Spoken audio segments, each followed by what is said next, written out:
So,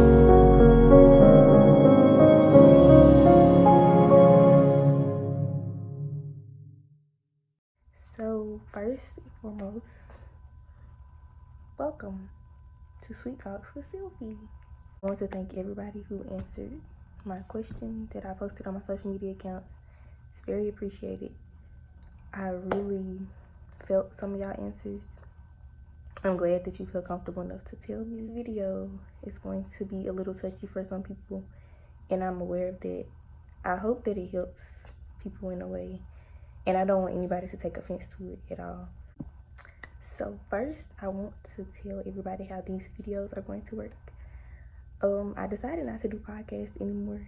I might make posts, but specifically for this time, I'm not gonna do either one of those. I'm sketchy about podcasts. I just don't want to produce something that's not right. Happy Father's Day to everybody that's a father who are doing great in their children's lives. Specifically to my brother and my granddad. So for those who didn't see the question, it basically was for those of you who have or are going through life without your biological father playing a significant role in your life, how has it affected you in the way you do things now, positively and negatively? So we're going to talk about the negative side first. So I'm going to read the whole list, and then I'm going to choose 3 points that I feel like I connected with the most. So people said that they had trust issues, commitment issues. They weren't aware of how a man should treat them. They didn't give people chances. They felt like their father was very toxic. They took the blame for him not being there. They felt like they weren't good enough. They wanted a relationship they couldn't have. They weren't being able to learn from a man. This came from a male. Not knowing who they were. Validation problems. Somebody said they don't know, and I felt that one. I'm going to touch on that one too. Somebody else said how they should treat a man. Somebody said they didn't have guidance. They were looking for love in men that they got from their father. I don't feel safe. Low confidence. Not sure of my self-worth. Let men treat me the way that he did. And insecurity. The 3 that I'm going to touch on are not giving people chances, feeling like you aren't good enough, and looking for that type of love in a man. And I also said that I was going to go back to the I don't know part. So we're going to talk about that. Looking for that love in men. Growing up, I didn't associate myself with boys so much as liking them. I was friends with them. I was cool with them. I would hang out with boys. But the whole boyfriend-girlfriend thing wasn't me, because I felt like every boy that came into my life was going to do the same exact thing that my dad did. So I was and it got to a point where at that point I started settling. I was like, you know what, at this point I'm just going to talk to somebody. Because, I just want some attention from anybody. Another one was not giving people chances. I feel like I was giving people chances and I wasn't at the same time. So as far as friendships, I would give chances over and over again. But with boys, no. It was oh, okay, I'm going on about my life.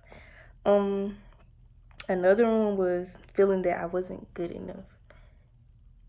I have my mom, I have my brothers, I have a lot of family, honestly. But I always felt like I was missing something, missing a very important piece of myself.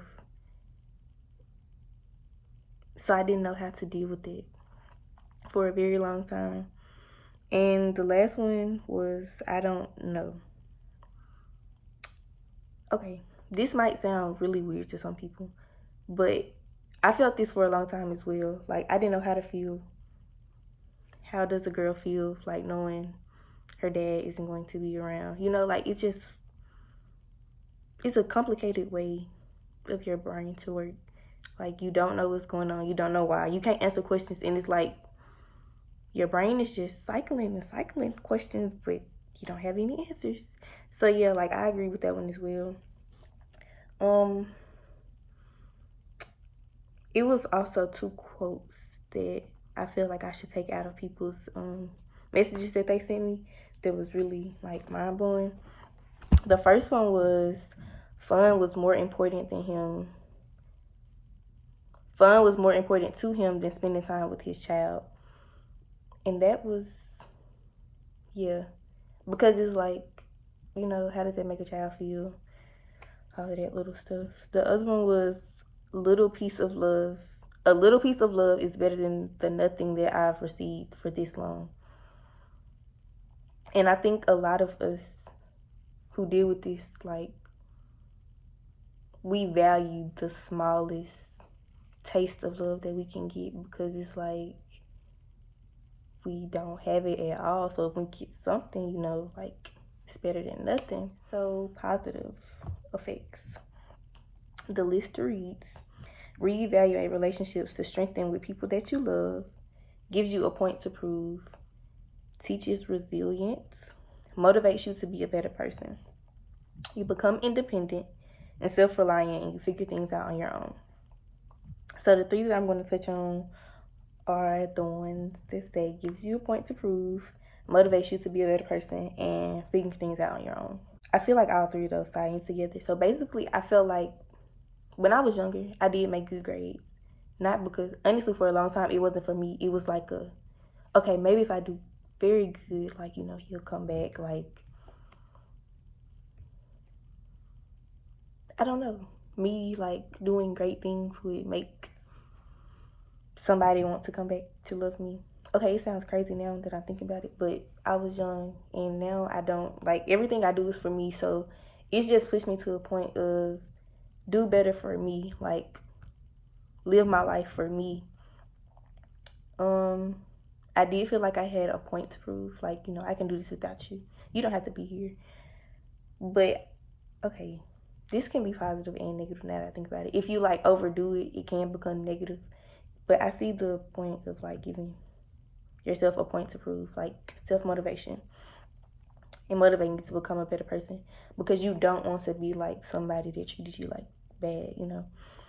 And figuring things out on your own. Like, y'all, I do have my mama, and no lie, my mama will do anything, everything for me and my brothers. But like I said, it's like if I still felt like something was missing. So, like, because my mom was doing so much for me, it would still be times where I wouldn't want to ask her for stuff because she was doing so much. And, you know, I don't like taking advantage of people. And I know it's my mama, but still, like, I didn't want to overdo it. So I started figuring stuff out on my own. I wasn't, like, doing it in, like, illegal ways or nothing. But, like, I would go without for a very long time before I asked anybody for anything. And I'm not doing that no more because I have put myself in some interesting situations. But yeah,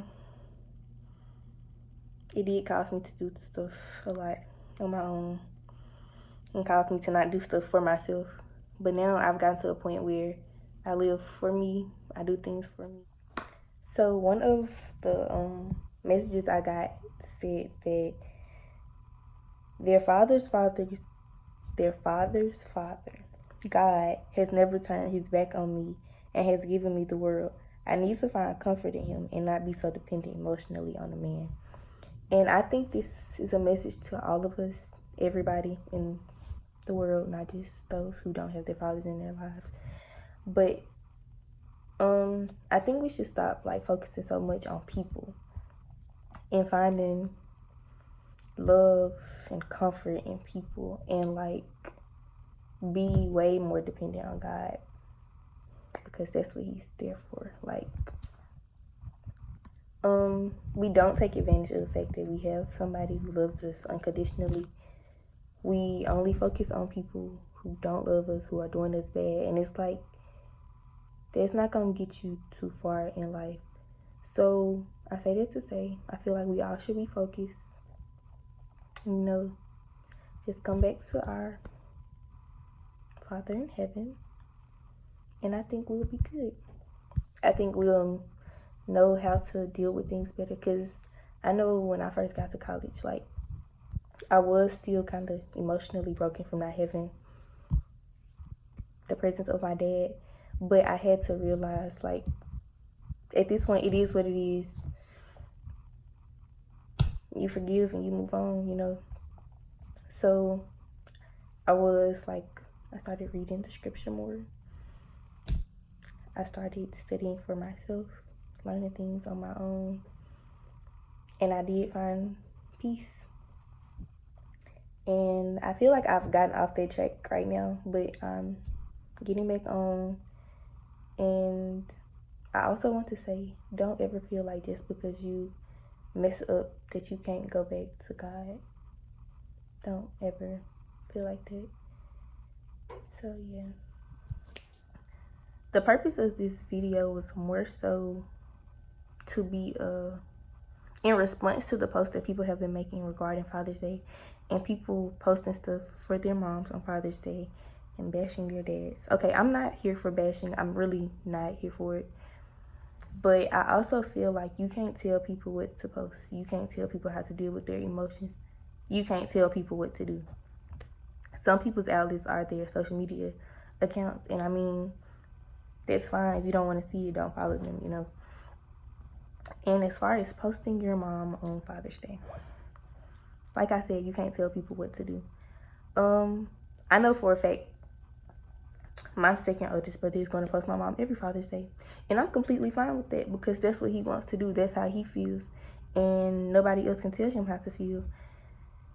Not saying like the people who feel like, you know, you shouldn't do this stuff are in the wrong, but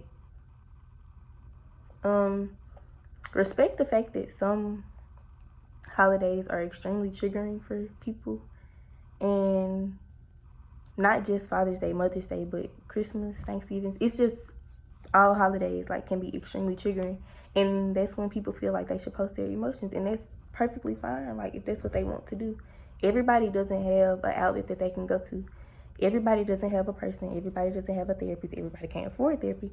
So it's more so like let them say what they want to say. Let them express themselves. And like I said, if you don't want to see it, don't. Like, respect their opinions and emotions just like you want them to respect yours. And I really hope no one took offense to this. I pray no one took offense to it. It was just a matter of letting people know that it's not just I'm trying to bash you, but it's more so an internal feeling that doesn't just go away overnight. Like, you grow up with this. This is something that you have to deal with. This is your life. I know a lot of like adults who are extremely broken because of stuff that happened in their childhood, and a lot of people in the Black community don't like talking about anything. Honestly, we don't. Let's just be real. And now people are like expressing themselves more, and I feel like if that's the case, like, don't knock them for it. Let them do it. Help them. Like, help build up your people. Don't tear them down. So yeah, that's all I have for this video. I hope you all have a great Father's Day, and for those who don't have a father, still celebrate, because you have a Father in heaven. And yeah, somebody loves you. I do. I'm really grateful that y'all like feel comfortable enough to tell me this. That meant a lot, like a whole lot to me. Yeah. Thanks for coming to Sweet Talks with Sylvi.